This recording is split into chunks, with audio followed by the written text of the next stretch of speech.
Hi, I'm soaking wet.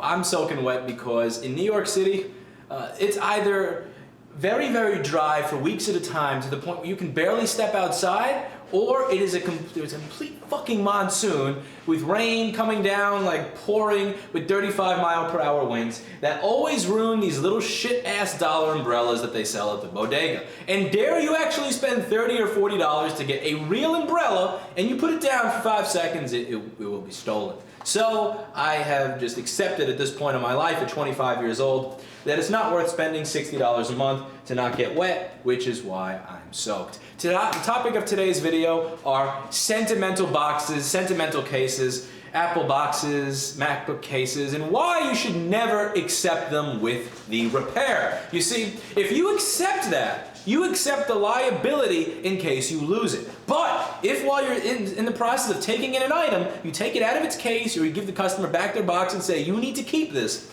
you're not liable for it. Now, if you take it in, you don't gain anything. But if you take it in, there is a chance of them being angry at you. Now, if you don't take it in, nothing bad happens to you. So why would you take it? Because you think that it's a courtesy, because you think that you have to, because they guilt you into it, because you feel like you just want to do it to be nice. You know what's going to happen? Your shop is going to get 40 tickets that day, and you're going to need this fucking space to work on stuff. And instead of being able to work there's going to be 3 fucking boxes for the 3 techs that are next to you that each have a fucking extra box sitting next to them for something that they have to keep track of.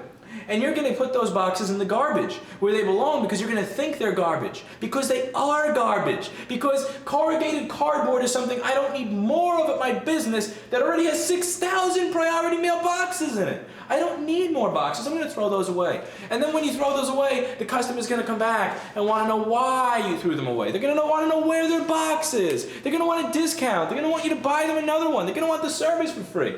And you know what? Nobody's ever left a 5-star review saying, I wasn't going to sit here and write this review for this business, but this business decided to keep my Apple box instead of throwing it away. So 5 stars on them. No, think practically, think realistically. That never happens. There is no reason to pacify the lunatics that find this fucking box so sentimental. I don't understand. It's not made of gold. There are no secrets on it. It's not like the music box in the show White Collar where it has the codes to where you can find the Nazi treasure. It's a fucking 50-cent piece of cardboard with the trademark logo on it that you can print off on the internet. You want the box so badly? I'll paint the box white and fucking print it out and tape it on it for you. And I'll sell it for $100. But no, it's a silly sentimentality that people have for this fucking box. And it doesn't matter. It doesn't matter that for the past 6 years in my mail-in listings that I've said, for the love of Christ, if you find your Apple box sentimental, don't send it here. Don't send it here. Because I have a 700 square foot space within which I need to service 30 to 40 tickets a day. And I am not going to keep 20 or 30 or 40 people's boxes. And imagine for the repairs that take 3 days, that take a week, that take 2 weeks. That means that I'm going to have 2 or 4 or 600 of these little fucking Apple boxes in my 700 square foot space.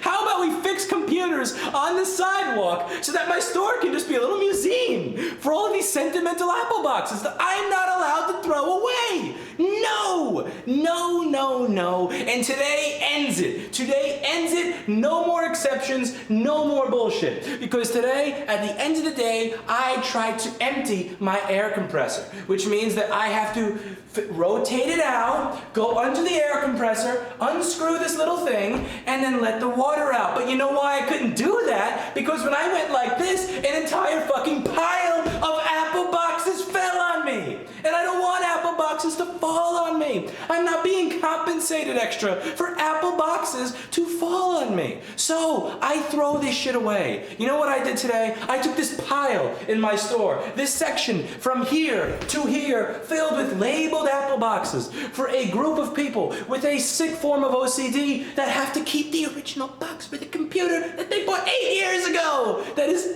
7 years out of warranty.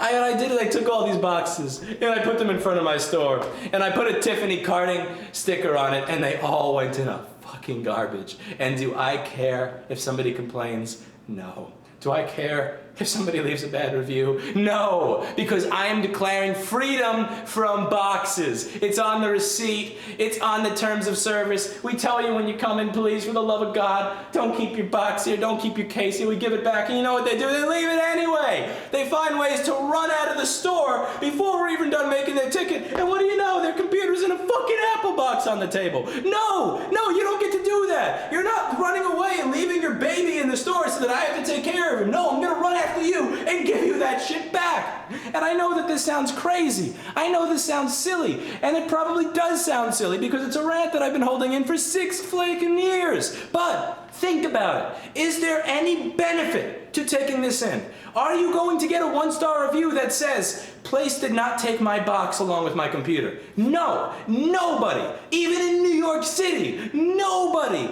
is that petty. But are you going to get a negative review when you don't keep the box? When you take it in and then you lose it because you're not a box babysitter, because you're not a cardboard babysitter? Yes, you will. And it is a very, very common occurrence for repair shops to get bad reviews, 1-star reviews, and I'll post one right here, where you get a 1-star review for nothing other than losing the fucking box. I'm declaring Independence Day from boxes. Hopefully you do the same.